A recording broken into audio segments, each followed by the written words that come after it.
ठीक है, तो हेडिंग डालिए सभी लोग, प्लांट फिजियोलॉजी।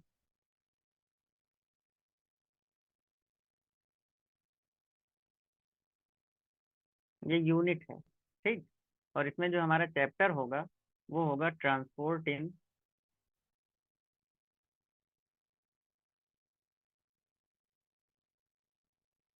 प्लांट। ठीक है, ट्रांसपोर्ट इन प्लांट। तो देखो, जैसे डिस्टेंस है, प्लांट क्या होता है ये देखो। हम्म ये प्लांट है ना, ठीक। ये रूट्स हैं, ओके। और ये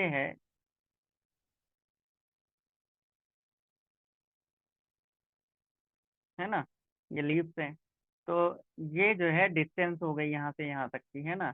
तो नीचे ये देखो वाटर है, ठीक। तो यहाँ से यहाँ तक लीफ तक पानी भेजना है, ठीक। तो यहाँ से यहाँ तक पानी जाएगा कैसे, बताओ। प्लांट में पानी कैसे जाता है एक जगह से दूसरी जगह, बोलो। बोलो जाइलम। भाई। वेरी गुड, जाइलम के थ्रू, है ना। जाइलम। तो जाइलम, जल, जल से याद कर लो, जाइलम। जा से जाइलम, जा से जल, कभी गलत होगा नहीं होगा, है ना। और इसी तरीके से देखो, ये हो गया हमारे पास प्लांट। क्या हो गया, सॉरी, लीफ। लीफ क्या बनाती है, चलो बताओ फटाफट। लीफ क्या बनाती है बेटा, फूड। क्या बनाती है, फूड। क्या बनाएंगी, फूड बनाएंगी। और वो फूड जो है रूट तक आना है ना। ये देखो, ये रूट तक आना है, ठीक। फूड जो है रूट तक आएगा, लीफ से लेकर के फूड कहाँ आएगा, रूट तक। तो ये किसके थ्रू आता है बताओ। फाइलम। फाइलम थोड़ी ना होता है, सही से बोलो। फ्लोएम, है ना। तो फा से फूड और फा से फ्लोएम, है ना। तो इस तरीके से याद कर लो, बाकी आपका सही है ना। फ्लोएम के देख लेना कैसे लिखते हैं हिंदी में, तो मैंने ऐसे लिख दिया, फा से फूड, फा से फ्लोएम। तो ये गलत कभी नहीं होगा, ठीक है। तो होता क्या है, यहाँ पे हम क्या करते हैं कि ट्रांसपोर्ट जो हो रहा है वो बहुत लॉन्ग डिस्टेंस पे हो रहा है ना। भाई रूट से लेकर के शूट तक, this is known as shoot, है ना। यहाँ तक लीफ तक पानी भेजना है, और लीफ से खाना रूट तक भेजना है। तो this is long distance, very long. ये क्या है, बहुत ही ज्यादा बड़ी डिस्टेंस है बेटा। तो ये डिस्टेंस को जब जाइलम और फ्लोएम के थ्रू, है ना, वाटर और फूड क्या करता है, एक जगह से दूसरी जगह जाता है। तो this process is known as translocation. क्या कहेंगे, ट्रांसलोकेशन। तो कभी गलत नहीं होगा। ट्रांसलोकेशन क्या है, जाइलम और फ्लोएम के थ्रू जो सब्सटेंस का मूवमेंट होता है उसी को कहते हैं क्या, ट्रांसलोकेशन। तो ऐसे लिख लेंगे, मूवमेंट ऑफ सब्सटेंसेस इन कहाँ, प्लांट। अब अगर हम बात करते हैं जाइलम की, जल वाले की, जाइलम की। तो जाइलम में क्या है, यूनिडायरेक्शनल। हम्म और फ्लोएम जो होता है ये क्या है, फूड के लिए है,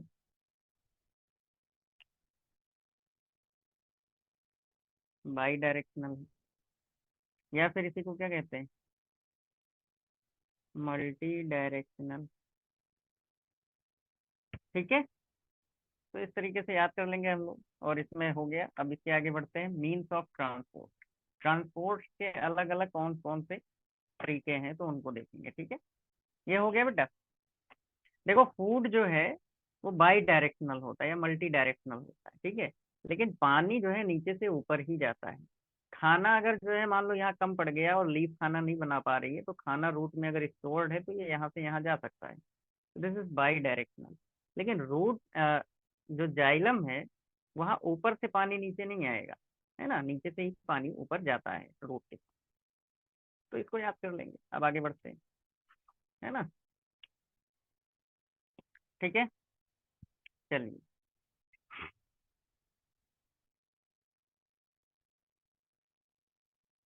लिखिए मीन्स ऑफ ट्रांसपोर्ट।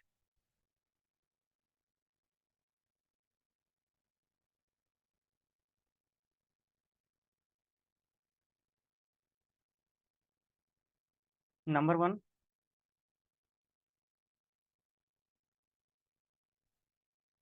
डिफ्यूजन। तो डिफ्यूजन जो है, ये कैसी प्रोसेस है पता है आप लोगों को? मैं फिर से लिख दे रहा हूँ। कैसी प्रोसेस है? पैसिव है। तो पैसिव है तो मतलब no ATP use.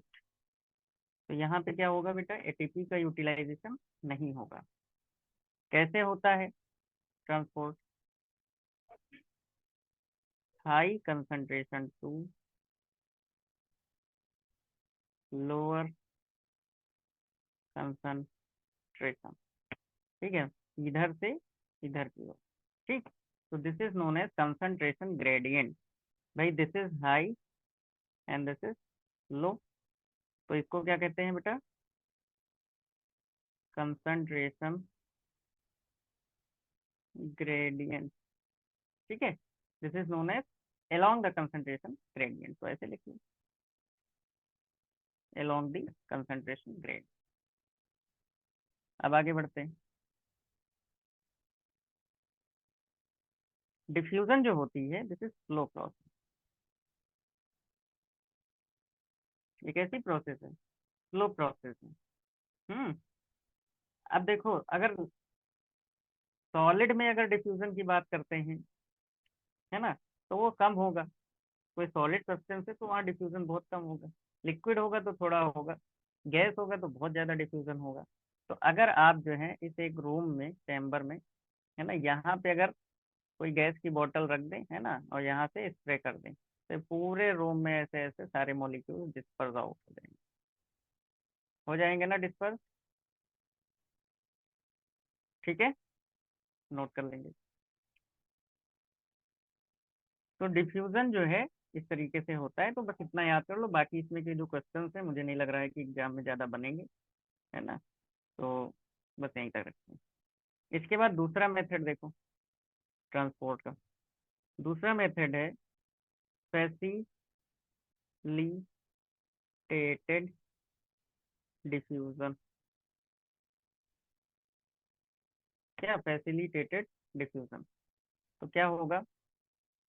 Membrane protein, यहाँ पे क्या होती है बेटा? मेम्ब्रेन प्रोटीन होती है।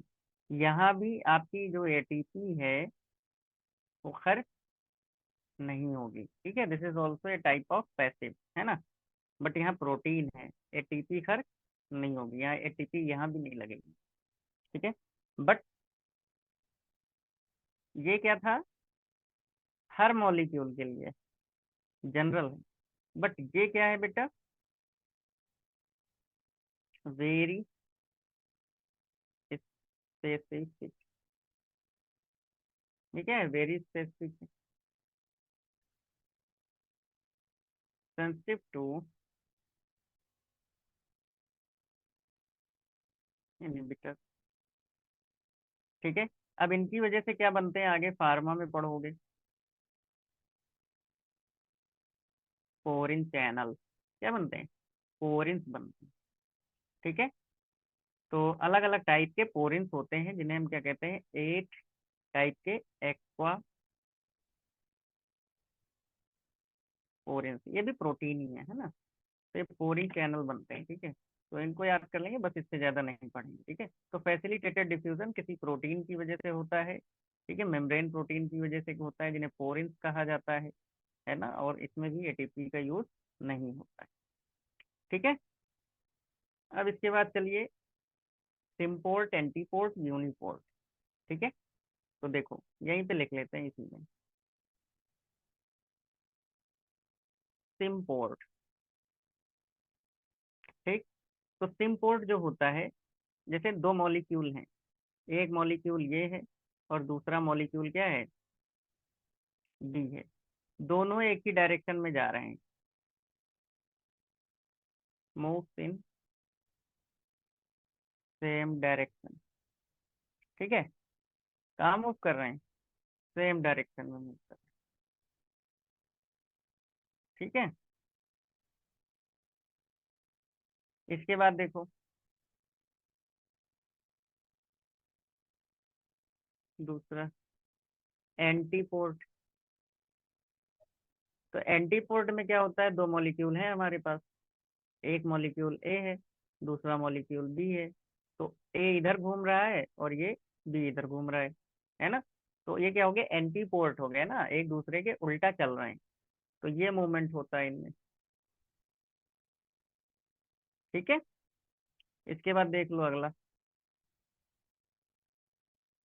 इसके बाद आ जाओ, क्या था, यूनिपोर्ट।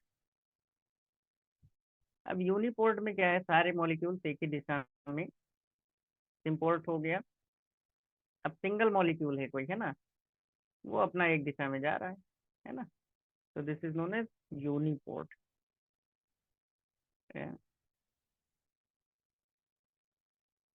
ठीक, और दूसरा मॉलिक्यूल किधर घूम रहा है, बी मॉलिक्यूल।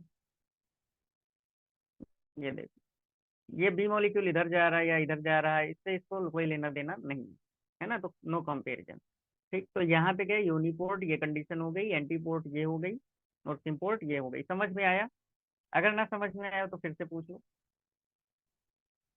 हम्म, हेलो,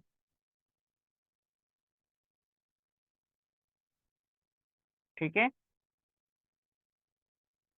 क्लियर, यस। ठीक है। समीमा समझ में आया बेटा? यस सर, आ रहा है। ठीक है, तो इस तरीके से है, एनसीईआरटी में डायग्राम भी दिया गया है, तो ध्यान रखना, अगर ऐसा कुछ बना होगा एरो वगैरह तो देख लेना, है ना, यूनिपोर्ट, एंटीपोर्ट और सिम्पोर्ट। ठीक, अब चलते हैं आगे। तो समीमा तुम टेंशन ना लो, सिलेक्शन होगा तुम्हारा। ठीक है, क्या, टेंशन ना लो, तुम्हारा सिलेक्शन होगा। सर ओके, जीके का सिलेबस रिमूव कर दिया गया है। ये जानकारी तो नहीं आई मुझे अभी। सर सिलेबस देखिए। 30% सिलेबस रिड्यूस होगा, सर वही जीके भी वाला। हट हम्म, सर शायद जीके भी हटा दिए। सब तो फायदा है। Yes sir. क्योंकि हम लोगों को जीके उके तो आती नहीं है। तो हम देख लेंगे एक बार, फिर से देख लेंगे सिलेबस क्या है। हम्म, यस सर, देखिएगा। और फिर उस पर हम एक वीडियो बना देंगे आप लोगों के लिए। ठीक है बेटा, यस सर। अब चलते हैं एक्टिव ट्रांसपोर्ट पे। ठीक,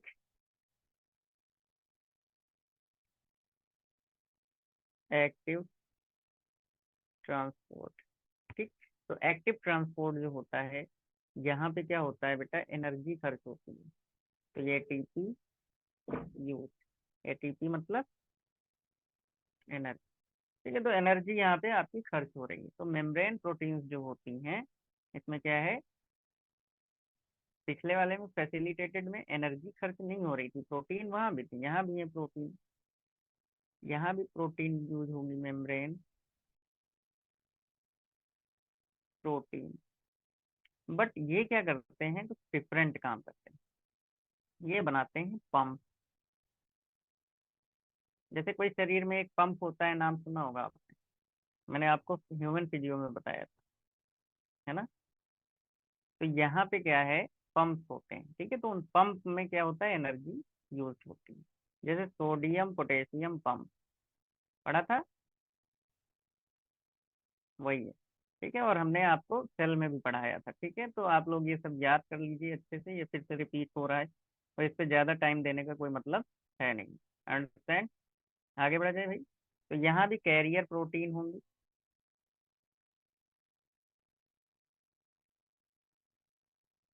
तो बस इसमें इतना याद रखो कि भाई एनर्जी खर्च होती है, यही सबसे ज़्यादा इंपॉर्टेंट है, बाकी इसमें ज़्यादा चक्कर में पड़ने लायक नहीं। अब चलते हैं प्लांट वाटर रिलेशन। क्या चले, प्लांट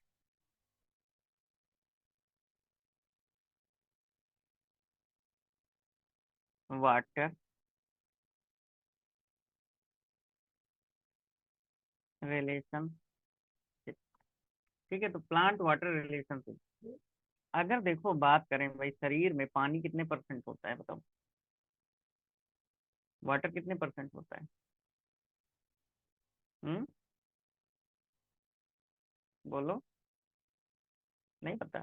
70 से 90% पानी है हमारे शरीर में, है ना। अब आप लोग भाई याद करो ये सब चीजें, ठीक है। सर मुझे पता था लेकिन पता था गलत है। पता है तो हम बोलेंगे ही नहीं। हम्म। तो वाटरमेलन की अगर बात करें, वाटरमेलन क्या होता है ये तो बता ही दो कम से कम। 92% वाटर होता है इसके अंदर। क्या होता है? 92% वाटर, बल्कि इससे भी ज्यादा होता है ना। अगर हम बात करते हैं हर्बेशियस प्लांट की, क्या हर्बेशियस प्लांट की, ठीक है, तो 10 से 15% वाटर होता है इसमें। ठीक है, 10 से 15% वाटर किसमें? हर्बेशियस प्लांट में। बट कैसे? Of it fresh weight as dry matter. आप समझ में आया? तो ये 10 से 15% नहीं है पानी, ये कितने परसेंट है? 85 से 90% मॉइस्चर होता है हर्बेशियस प्लांट में। आप लोग भी सोचोगे 10-15% कहाँ पानी आ गया, नहीं। तो लिविंग जितने भी हैं उनमें भाई पानी की मात्रा इतनी होती लगभग, है ना, तो इसको याद करेंगे, लेकिन वाटरमेलन में थोड़ा सा ज्यादा है।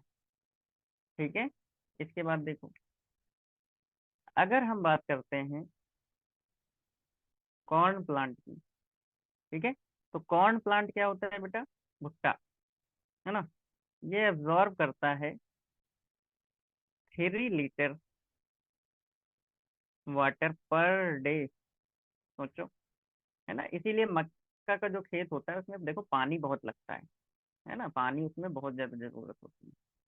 मस्टर्ड प्लांट जो होता है, ये सब क्वेश्चंस हैं इस तरीके से आते हैं इसलिए लिखा रहा हूँ। मस्टर्ड प्लांट जो है ना, इसके अंदर जो पानी है ये 5 घंटे में अपने बॉडी वेट का, मान लो अगर कोई प्लांट है 200 ग्राम का है, तो वो 200 ग्राम पानी 5 घंटे में एब्जॉर्ब कर लेता है ना। 5 घंटे में absorb water it on body weight. वो अपने बॉडी वेट के अकॉर्डिंग, है ना, क्या करता है? वो अपने बॉडी वेट के अकॉर्डिंग जितना पानी जरूरत होता है उतना ले लेता है, ठीक है, 5 घंटे में। तो ये हो गया, तो ये कुछ डेटा है, इसको याद कर लेंगे बेटा। अब आगे बढ़ें। लिख लिया? Yes sir. जी सर। ठीक। इसके बाद चलते हैं, आगे बढ़ते हैं बेटा। वाटर पोटेंशियल समझ में आ रहा है? बहुत ज्यादा भाग नहीं रहे हैं आज क्लास में हम, जी सर।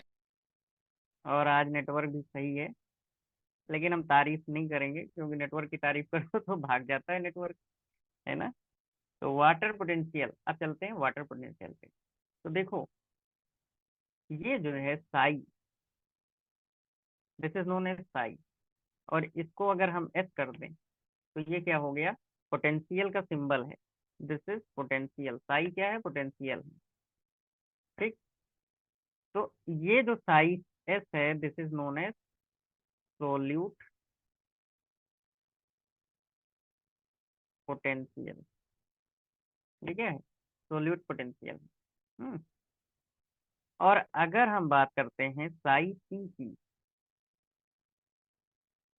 किसकी बात करें? साई सी की, this is known as pressure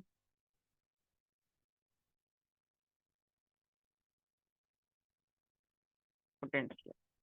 ये क्या है? Pressure potential. तो ये दो तरीके के मेन पोटेंशियल होते हैं। इसके बाद है साई डब्लू, ये क्या है भाई? डब्लू आ गया तो वाटर पोटेंशियल। ठीक है, तो ये जो वाटर पोटेंशियल टर्म है, ये सबसे पहले दिया था स्लेटेरियन, स्लेटियर ने। किसने? स्लेटियर ने। तो इनको याद कर लेंगे, स्लेटियर एंड टेलर ने। किसने? स्लेटियर एंड टेलर ने। ठीक है, तो इसको याद कर लेंगे। यहाँ पे जो प्रेशर है ना, वही यूज करेंगे। ये सब प्रेशर है। ठीक है, तो यहाँ पे जो यूनिट हम लोग यूज करेंगे वो कौन सी यूज करेंगे? पास्कल। पास्कल शॉर्ट में कैसे लिखते हैं? पीए। ये भी पूछी जाती है आपसे।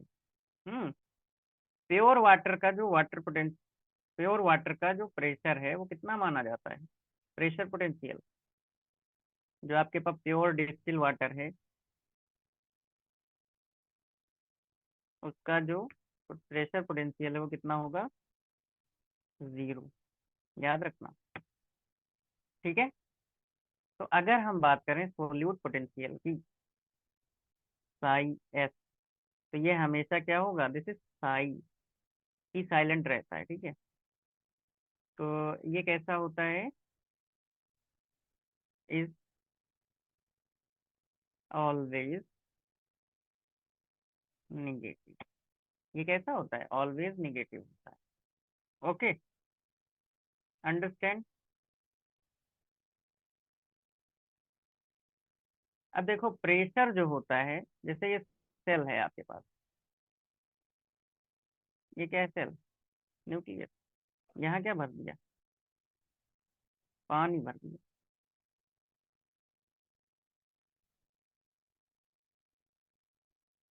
ये प्रोटोप्लास्ट है। ठीक, तो ये क्या होता है?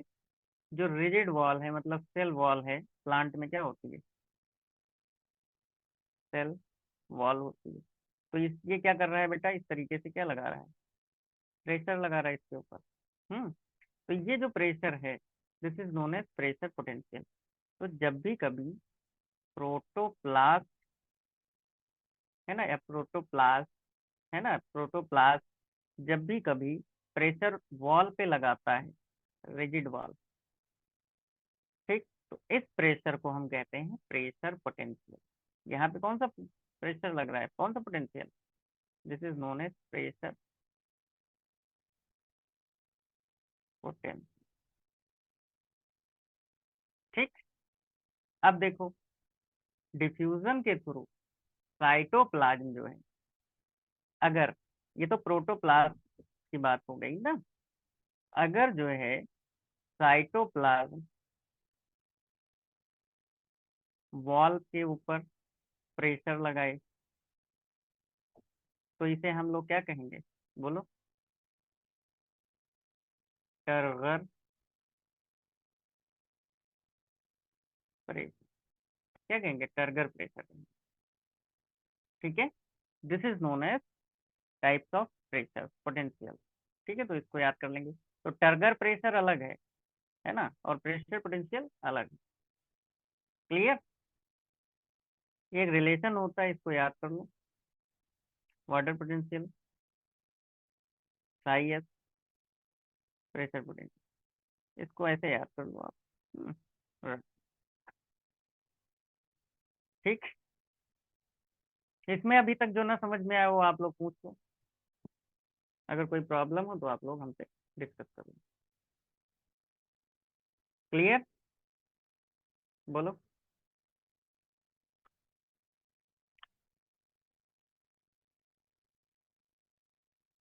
हो गया बेटा? ठीक है।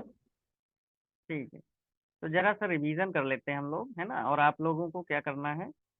मैसेज टाइप करना। ठीक, चलो आ जाओ चैट बॉक्स में। तो अब देख देख के वही आपको क्या करना है? क्वेश्चन याद करने, है ना, तो देख देख के आपको क्या करना है? जो हम क्वेश्चन पूछे उसका आंसर करो फटाफट। ठीक, तो सबसे पहले ये बताओ, जाइलम से पानी लीफ तक जाता है, लीफ से पानी जो फूड है वो रूट तक आता है। ठीक है, तो इस प्रोसेस को क्या कहते हैं? इस प्रोसेस को क्या कहा जाता है? हम्म, बताइए। ट्रांसलोकेशन। वेरी गुड अंशिका, बहुत बढ़िया। बाकी लोग क्या कर रहे हैं? लिख दो भाई। अब लिखने से, बोलने से, सुनने से याद होगा, है ना? ट्रांसलोकेशन कहेंगे। इसके बाद चलिए बताइए, जाइलम में यूनि डायरेक्शन होता है कि फ्लोएम में? यूनि डायरेक्शनल मूवमेंट जाइलम का होता है, जाइलम में मूवमेंट होता है कि फ्लोएम में? लिखो फटाफट। जाइलम, बहुत बढ़िया, अरे वाह। Very good Samima, Anshika. बाकी प्रतिमा नहीं लिख पा रही है क्या? हम्म, अरे वाह, बहुत बढ़िया भाई। Very good. चलो, पोरेंस का यूज कहाँ पे होता है? पोरेंस का फैसिलिटेटेड में, डिफ्यूजन में, या एक्टिव ट्रांसपोर्ट में? सॉरी, फैसिलिटेटेड में, डिफ्यूजन में, या एक्टिव ट्रांसपोर्ट में? पोरेंस का यूज कहाँ होता है? बहुत बढ़िया, अरे वाह, बहुत बढ़िया, वेरी। क्या बात। तो इसको ऐसे याद कर डालो, है ना सभी लोग? अब चलते हैं, चलिए ऑस्मोसिस पे। कहाँ चले ऑस्मोसिस पे?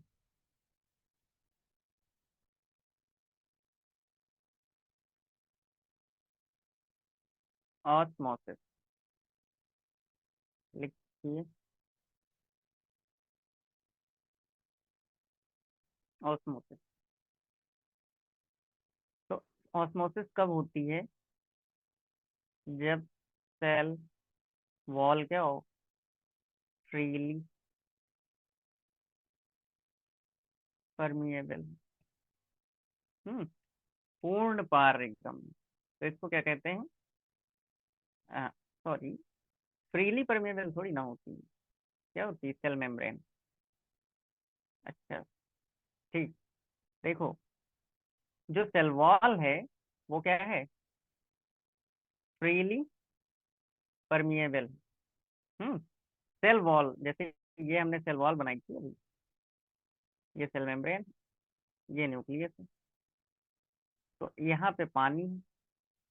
तो ये पानी देखो डायरेक्ट आ रहा है अंदर। क्या हो रहा है? डायरेक्ट आ रहा है अंदर। ठीक है। तो यहाँ पे पानी इधर से बाहर भी जा सकता है, अंदर भी आ सकता है। यहाँ से ग्लूकोज अंदर जा सकता है, ग्लूकोज बाहर आ सकता है। यहाँ से कोई भी केमिकल, है ना, अंदर जा सकता है, बाहर आ सकता है। This is known as cell wall. क्या है? Freely permeable. इस क्वेश्चन को पूछा जाता है। बट जो सेल मेम्ब्रेन है वो कैसी है? Semi permeable. कौन? Cell membrane. तो जो सेल मेम्ब्रेन है वो फ्री सेमी परमिएबल है। ये जिसको चाहेगी वही चीज अंदर जा सकती है और वही चीज बाहर आ सकती है। मतलब जिस सब्सटेंस को चाहा वो अंदर गया, जो सब्सटेंस चाहा उसको बाहर कर दिया। समझ में आई बात? तो this is known as CM, semi permeable membrane. ये सब लिख करके आता है एग्जाम में, तो इसलिए अच्छे से याद रखना। तो यहाँ पे क्या है? डिफ्यूजन है, बट सेलेक्टिव डिफ्यूजन है। यहाँ पे क्या है? सिंपल डिफ्यूजन, है ना? तो ऑस्मोसिस जो है यहाँ नहीं होगी। ऑस्मोसिस कहाँ होगी?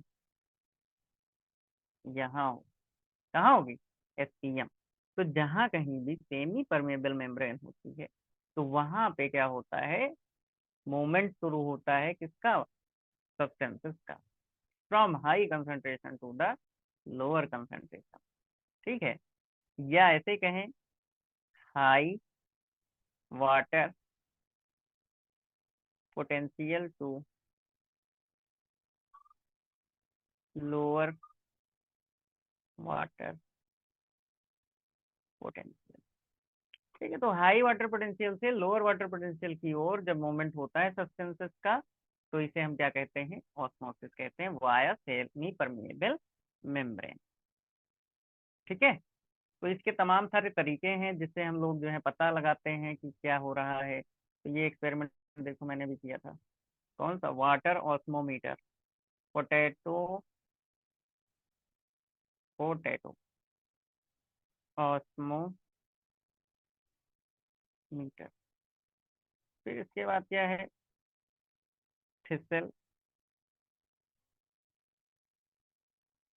फनल,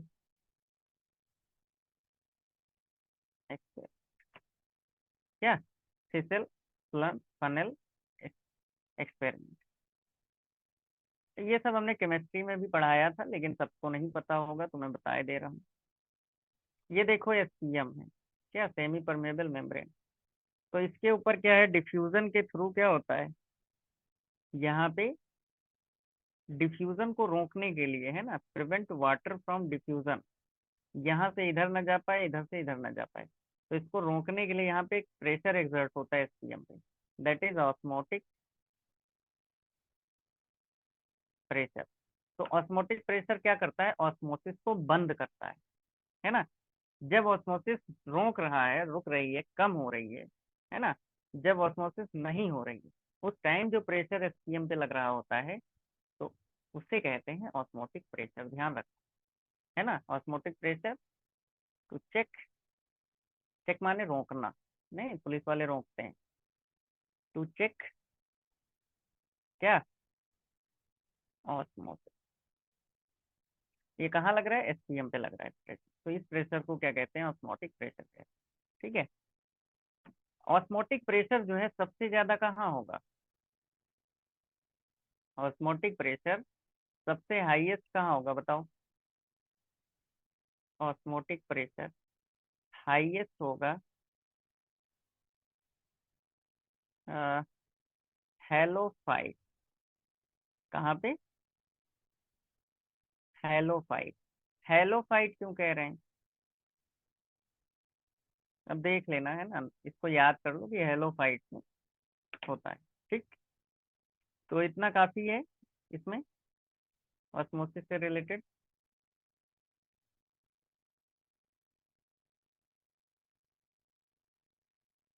ऑस्मोटिक प्रेशर क्या है और ऑस्मोटिक पोटेंशियल क्या है, ऑस्मोटिक प्रेशर एंड ऑस्मोटिक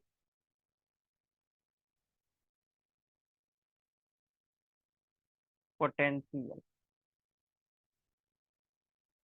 ये क्या है, प्रेशर। ठीक है, तो ये सब बराबर ही है, इक्वल, बट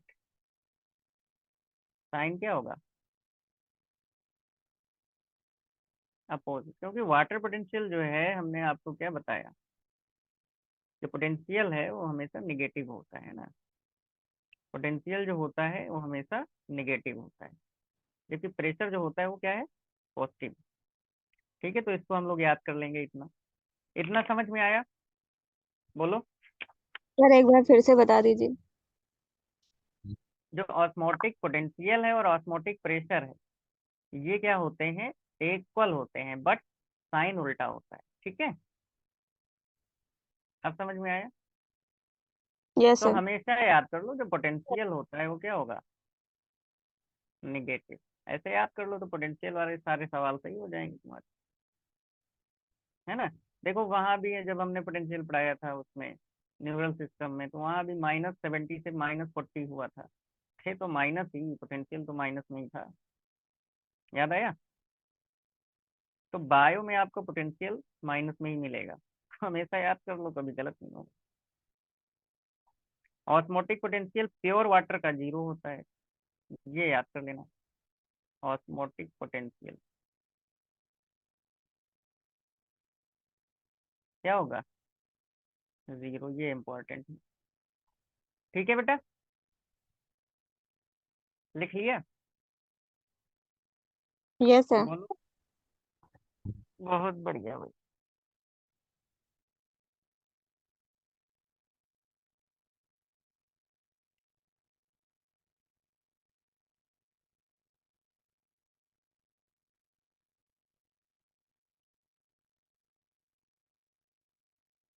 आगे बढ़ते हैं।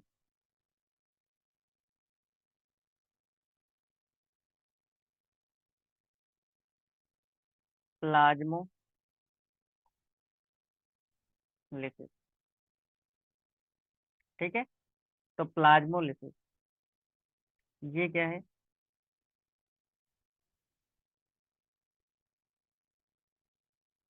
ये देखो सॉल्यूशन होते हैं, कुछ सॉल्यूशन होते हैं, है ना। तो उसमें देख लेते हैं हम लोग। एक सॉल्यूशन होता है आइसोटोनिक। एक सॉल्यूशन होगा कैसा, हाइपोटोनिक। एक सॉल्यूशन होगा हाइपरटोनिक। ठीक है। तो यहाँ पे क्या है, आइसोटोनिक में सोल्यूट सॉल्वेंट की कंसंट्रेशन क्या है, बराबर। हाइपोटोनिक में सॉल्वेंट ज्यादा होता है सोल्यूट। हाइपरटोनिक में सोल्यूट ज्यादा होता है सॉल्वेंट। अब समझ में आया, तो ज्यादा ज्यादा से याद कर लो। हाइपोटोनिक में सॉल्वेंट ज्यादा, हाइपरटोनिक में सोल्यूट ज्यादा। ठीक है। तो पानी कम होगा मतलब यहाँ पे, है ना। यहाँ पे पानी ज्यादा है, यहाँ पे पानी और चीनी बराबर है ना। कभी गलत होगा, नहीं गलत होगा। ठीक, तो ये याद कर लेना, इसी से क्वेश्चन निकल जाएगा प्लाज्मोलिसिस पे याद। हम्म, अब देखो, अब आपने क्या किया, एक सेल ली। क्या लिए, सेल।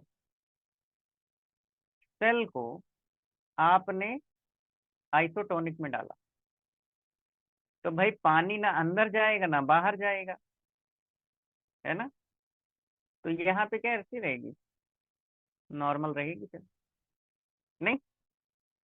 अब देखो, हाइपोटोनिक में डाला तुमने सेल को। ठीक, सेल को किस में डाला, हाइपोटोनिक में डाला। और जब सेल को आपने हाइपोटोनिक में डाला, तो हुआ क्या, ये सेल कैसी हो गई, भाई पानी यहाँ ज्यादा है ना, कंसंट्रेशन कहाँ है, आपके गिलास में ज्यादा है। तो सेल के अंदर क्या होगा, वाटर आने लगेगा। तो सेल कैसी हो जाएगी बेटा, टर्जिड हो जाएगी। टर्जिड माने फूल जाएगी। फूलेगी कि नहीं फूलेगी, बोलो जी। हम्म, फूल जाएगी ना। ठीक, ठीक है। तो टर्जिड हो जाएगी। इसी तरीके से, अरे कहाँ भाग गए, इसी तरीके से हाइपरटोनिक पे आओ। अब आपने इसमें जो है सेल डाली। ठीक, तो हाइपरटोनिक में पानी क्या है, कम है। जो गिलास है उसमें जो आपने चीनी या नमक का घोल बना रखा है, उसमें नमक ही नमक करके भर दिए, नहीं। तो सोल्यूट ज्यादा है। ठीक, तो यहाँ का पानी जो होगा वो क्या होगा, भाई आपके गिलास में जाने लगेगा। तो ये सेल कैसी हो जाएगी, पिचक जाएगी। बोलो पिचकेगी कि नहीं पिचकेगी, पिचक जाएगी। ठीक है। तो ये क्या होगा, ये क्या होगा, प्लाज्मोलाइज, प्लाज्मोलिसिस हो। तो इसे कहते हैं प्लाज्मोलिसिस। ठीक है। ये जो नॉर्मल कंडीशन है, इसमें क्या होगा, पानी इधर से अंदर भी आएगा और पानी बाहर भी जाएगा। इसको हम लोग कहते हैं फ्लैसिड कंडीशन। कैसे कहते हैं, फ्लैसिड कंडीशन। ठीक है। तो प्लाज्मोलिसिस में क्या हुआ बताओ, प्लाज्मोलिसिस में क्या हुआ, पानी सेल से बाहर गया। तो दिस इज नोन एज एक्सोऑस्मोसिस। क्या कहेंगे, एक्सोऑस्मोसिस। अब समझ में आया। तो एक्सोऑस्मोसिस जो है, this is known as removal water from cell, removal of water from cell. ठीक है।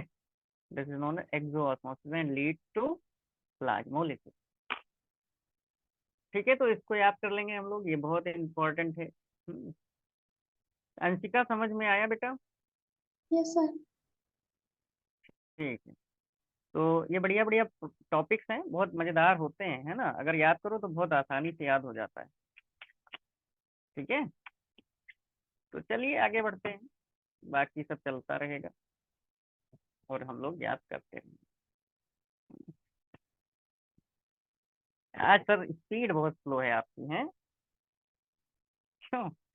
प्लांट फिजियो थोड़ा कम समझ में आती है, इसलिए स्लो स्लो पढ़ा रहा हूँ, ठीक है। चलो आगे देखो।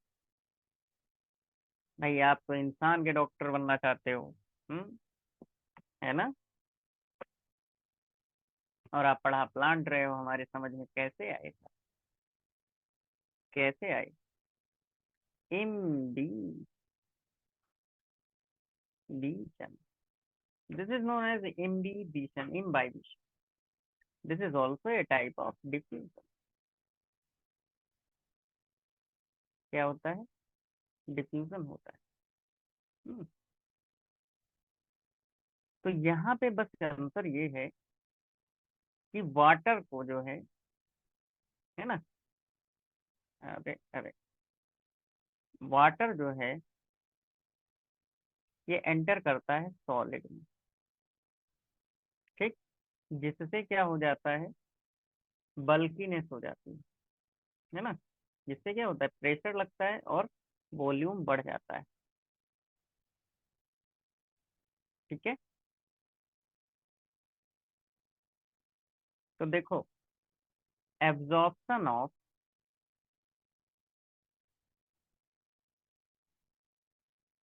वाटर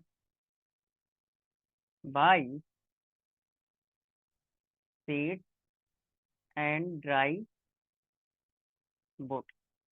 आपने देखा होगा कि जब बरसात का मौसम आता है तो आपके घरों के दरवाजे बंद होना, जो लकड़ी के दरवाजे हैं वो बंद होना थोड़ा कम कर देते हैं ढंग से, है ना। तो खींच खींच के बंद करना पड़ता है। ऐसा महसूस किया होगा आप लोगों ने, देखा होगा, है ना।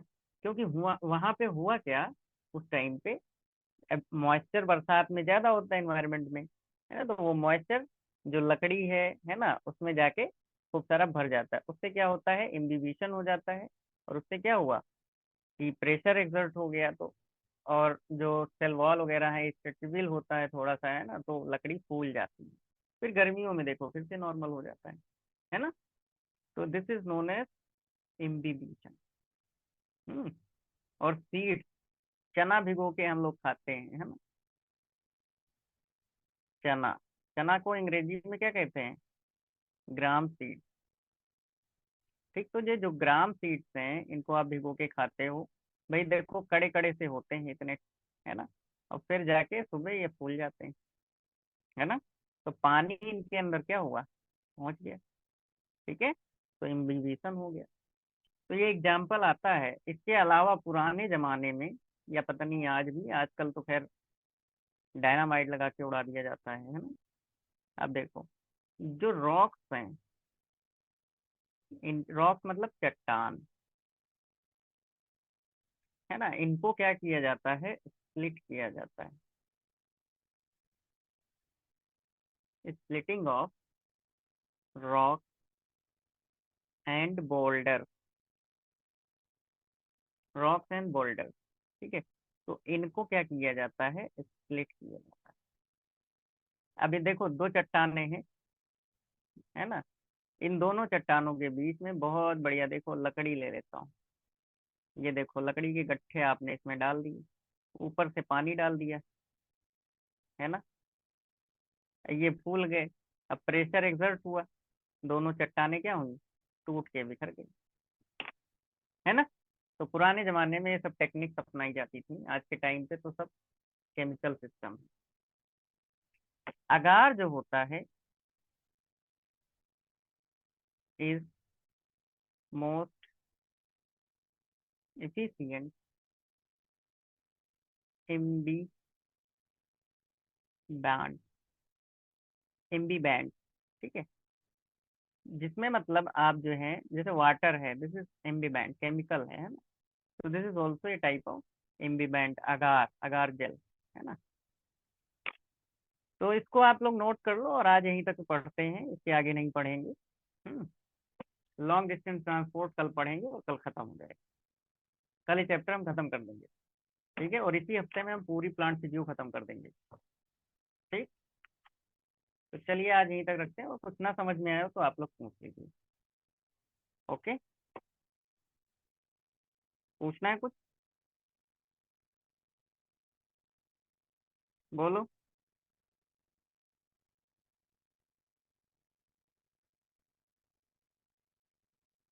हाँ समीमा, क्या कह रही हो? हम्म। प्रतिमा। जी सर। क्या कह रही थी? कुछ नहीं सर। चलो ठीक।